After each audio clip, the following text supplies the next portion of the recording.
There are a lot of simulation video games out there that allow us to fulfill our wildest dreams.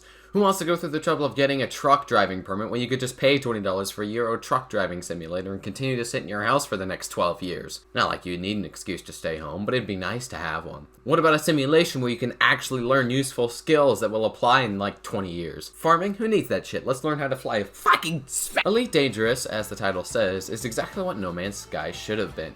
An open world, guess I should say open worlds, exploration space adventure game. But what's the difference between Elite Dangerous and No Man's Sky? Well, Elite Dangerous didn't promise to suck you off every time you load up the game. Elite Dangerous is a VR flight simulator that has you traveling to various planets in different solar systems at different parts of the Milky Way. And I say it's VR because that's the only reason you'd play this game. Nobody wants to sit at a fucking computer screen and have to rebind their mouse because you can't look with your eyes anymore. Who the fuck thought we could do this? There are four main parts of Elite Dangerous that make up the entirety of space.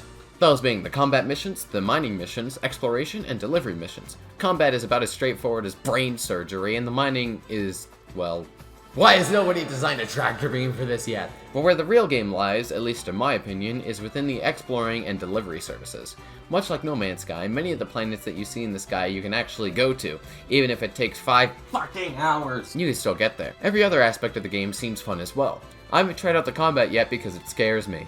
Christ, I barely know how to land. You think adding anyone else into the equation will make life easier? As stated before, the only real way to play this game is in VR, and I'd recommend playing it on keyboard if you could do so blindly. Shouldn't be hard, you all took 5th grade keyboard typing class. Of course, you will need to rebind some things. Cargo scoop on the home key? I don't even think that's a real button. But once you gather where everything is, there won't be any real trouble. Everything else that you'll have a problem with are design flaws, or maybe some prick who thought it'd be funny to blow up your ship when you have less than 10,000 credits to your name and can barely figure out how to read your messages without closing the goddamn menu every time you look away slightly.